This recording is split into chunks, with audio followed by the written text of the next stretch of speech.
ये बहुत बड़ा सवाल है, ये बहुत बड़ा धब्बा है मोदी सरकार पर। अपर कास्ट वाले ने ओबीसी एससी एसटी को कुत्ता समझ रखा है इस देश में। हम नहीं मानते मोदी सरकार। जो पीआईएल डाला था वो आरएसएस का ही बंदा है। नमस्कार, मैं रवि पाल, आप देख रहे हैं द न्याय सभा टीवी भारत। मेरा आपसे सर सवाल है कि आप यहाँ पर आए हैं तो आपको क्या लगता है कि जो 70 जो किसान हैं शहादत हुई है उनकी, तो क्या आपकी आंदोलन के बाद इन किसानों के लिए भारत रत्न का कुछ ऐसा आपने सोचा है कि भारत रत्न को मिलना चाहिए? हाँ, मिलना चाहिए। मिलना चाहिए, जरूरी मिलना चाहिए। ये सरकार जो इस बात को सोचे कि आज तो एक किसान का बेटा मर रहा है, कल को उनका मरा तो क्या लेंगे नहीं अपने का मुआवजा। यार ये माने कि ये जो शहीद 70 जो शहीद किसान हुए हैं ये शहीद हुए हैं। पहले किसान बात तो करें। ये आपका जो मोदी है ना, ये बात ही नहीं कर रहा है। ये आज भी किसान की एक मौत पे भी उसने दुख नहीं जताया। लेकिन जब विराट कोहली की उंगली फटती है ऑस्ट्रेलिया में तो ट्वीट आ जाता है बंदे का कि विराट कोहली की उंगली फटी है, इसका मुझे दुख है। यानी किसान का दुख नहीं है, सुशांत सिंह राजपूत का दुख है। पूरा मीडिया 3 महीने नंगा नाच करता है। यही आरएसएस का मीडिया, आरएसएस का पूरा तंत्र। कहाँ हिंदूवादी संगठन? आज हमारे 70 किसान मरे, क्या वो हिंदू नहीं है? हमारे देश के नहीं है क्या? कितने संगठन है आरएसएस के? कितने हिंदूवादी कितने संगठन है? क्या आरएसएस आया कोई सा संगठन बचाने के? यहाँ पे कितने टेंट लग रहे हैं यहाँ पे जिनके भंडारे चल रहे हैं? एक मुझे संगठन बता दीजिए। हिंदू वाहिनी, युवा वाहिनी, तुम्हारा आरएसएस का बजरंग दल है, शिवसेना। अच्छा, मैं आपको एक जानकारी दे दूं। जो आरएसएस के संगठन है, आरएसएस की ब्रांचें, आरएसएस के जो संगठन है इस समय 68 आरएसएस के संगठन है, चाहे उसमें बजरंग दल आए, चाहे हिंदू युवा वाहिनी आए। दूसरी चीज़ मैं आपको यहाँ ये भी बता दूं कि जो आरएसएस की ब्रांचेस हैं अभी लगभग 2,51,000 जो प्रतिदिन ब्रांचेस चलती हैं, लेकिन यहाँ पर एक भी आरएसएस का नहीं आया है। अब ये तो आरएसएस वालों से पूछा जाए, या इन फ्यूचर में कभी भी आरएसएस की रैलियाँ होती हैं, कभी भी आरएसएस की कहीं पर कोई सभाएं होती तो उनको भी बायकॉट किया जाए, क्योंकि जितने भी आज जो भारत देश को चला रहे वो आरएसएस से ही निकले हुए हैं। तो ये लड़ाई क्या फिर आरएसएस से भी हो? मेरा सवाल आपसे, क्या ये हिंदू नहीं है? ये जो 70 किसान मरे हैं ये पाकिस्तानी है? ये क्या बांग्लादेशी है? ये हिंदू नहीं है क्या? ये हिंदू है ना। जब एक कुत्ता भी मर जाता है इनका, आरएसएस वालों का एक कुत्ता मर जाता है गाड़ी से, तो सारे संगठन निकल के आ जाते हैं, सारे संगठन रोड पे आ जाते हैं। आज 70 किसान शहीद हुए हैं इन्हीं की वजह से। ना ये काला कानून लाते, ना वो ठंड में सुट कर वहाँ मरते। नंबर एक बात, ये हिंदू पे भी इन्होंने बेवकूफ़ बना रखा है। जो मरने वाले एससी एसटी ओबीसी हैं, अपर कास्ट एक भी नहीं होगा। अगर होगा तो मैं उसको नमन करता हूँ, लेकिन मेरा जहाँ तक नॉलेज है एक भी नहीं होगा।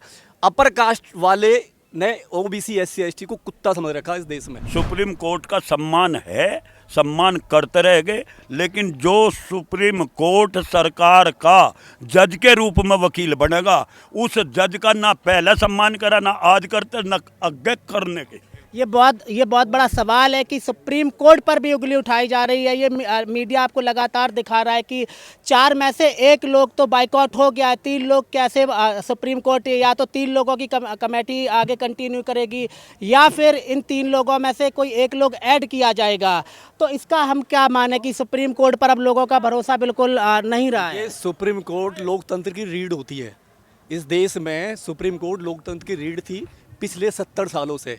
जब से ये गवर्नमेंट आई है इसने सुप्रीम कोर्ट को वीक किया है। 4 जजों ने जब सुप्रीम कोर्ट बिल्कुल कॉन्फ्रेंस की थी सुप्रीम कोर्ट के गेट पे आके पब्लिक के सामने, तब लोकतंत्र बहुत कमजोर हो गया था हमारा। एक आम गरीब आदमी सुप्रीम कोर्ट नहीं जा सकता, अमीर आदमी जा सकता है। और जिस तरीके से सुप्रीम कोर्ट के जज जब रिटायर होते हैं ना, बाबरी मस्जिद का देखा होगा, अभी जो इन्होंने जो अयोध्या वाला जो दिया है, सबको माफ़ कर दिया। यानी अडवाणी जी उसमें थे ही नहीं, जोशी उसमें थे ही नहीं जब बद्दी टूटी, ठीक है, नहीं माफ़ कर दिया। और जब माफ़ करने के बाद में क्या हुआ? अभी क्या हुआ गोगोई साहब को राज्यसभा में लेके गए, मंत्री बना दिया। क्या है ये?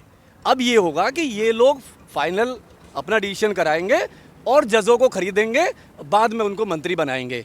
क्या है, सुप्रीम कोर्ट को खिलौना बना दिया इन लोगों ने। ये बहुत बड़ा सवाल है, ये बहुत बड़ा धब्बा है मोदी सरकार पर कि जो सुप्रीम कोर्ट है उस पर भी आज उंगलियां उठ रही। संस्थान तो बच ही नहीं रहा था, और तो सारे संस्थान, चाहे वह सीबीआई हो, फलाना जितने भी है, सब इसकी कठपुतली बने रहते। सुप्रीम कोर्ट एक मतलब है बच रहा था, इस फैसले तक सिद्ध हो गया। अब सुप्रीम कोर्ट भी वही है जो मोदी। ये आपकी लड़ाई सीधी आरएसएस से हो गई या फिर मोदी से है? हमारी लड़ाई सरकार से है, ना मोदी से ना आरएस से।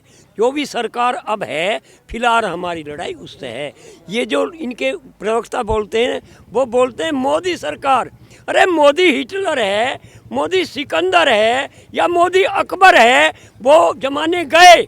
अब प्रजातंत्र है, इन्हें बोलनी चाहिए सीधी सरकार। ये बोलते हैं मोदी सरकार। क्या है मोदी? मोदी तो एक नागरिक है, इसका वो बना दिया है खौवा।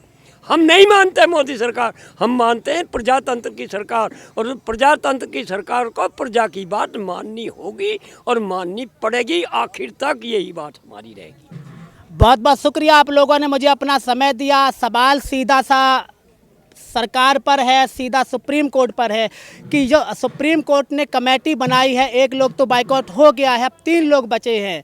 तो अब क्या होगा आगे, ये तो आने वाले दिनों में ही पता चलेगा। कल पता चलेगा, परसों पता चलेगा। जो PIL डाला था वो RSS का ही बंदा है, जिसने PIL उस पर कोर्ट में डाला था। वो PIL ये था, एक सेकंड, PIL जो डाला था वो डाला था आंदोलन को रोकने के लिए। उसने डाला था ये जो आंदोलन चल रहा, सड़क को खोला जाए, इससे दिल्ली के लोगों को परेशानी हो रही है।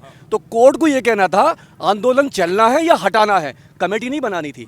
कमेटी जो बनाई है वो सुप्रीम कोर्ट के जजों ने सरकार के प्रेशर में आके पीछे के दरवाजे से कमेटी बनाई है, ताकि इस मामले को उलझा दिया है सुप्रीम कोर्ट में। नहीं तो अब आपका कहना है कि जो सुप्रीम कोर्ट सरकार के दबाव में काम कर रही है। 101%, 101%। जो 4 जो लेके आए हैं, ये कौन लोग हैं? ये वो लोग हैं जो पिछले 10 साल से इस काले कानून के फेवर में लेख लिखते आए हैं और पूरी तरीके से सपोर्ट करते हैं इस गवर्नमेंट को। इसका मतलब ये है कि सरकार ने ही तय किया होगा कि हाँ, नाम हम दे रहे हैं, आपका मुंह होगा, चेहरा सुप्रीम कोर्ट का है, पीछे से सरकार है। और उसमें से जब एक का बहुत ज़्यादा अपमान हुआ है, भूपेंद्र जी का, उन्होंने छोड़ दी है।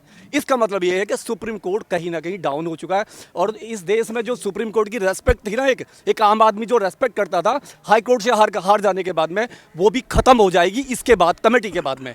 अगर कोई और भी इसमें वो करता, सस्पेंड होता है, ये बहुत बड़ा वो है। जब अटल जी प्रधानमंत्री बनने के लिए थे और वो बहुमत उनका सिद्ध नहीं हुआ था, हमारे यहाँ एक आंदोलनकारी थे कटार सिंह, जो हमारे ताऊ लगे थे गांव में। उन्होंने एक बात कही थी कि इस देश का दुर्भाग्य है जो अटल जैसा आदमी इस देश का प्रधानमंत्री बनने जा रहा है। मैं कहा ताऊ जी क्यों है कि ऐसा कह रहे हो आप? अटल जी तो बहुत अच्छा आदमी। उन्होंने कही कि अटल जी के साथी 4 और थे, जिन्हें अटल जी ने अंग्रेजों का गवाह बन के और फांसी लगवाई थी। ये वो अटल है और इस देश का दुर्भाग्य है जो RSS का हो वही हुआ।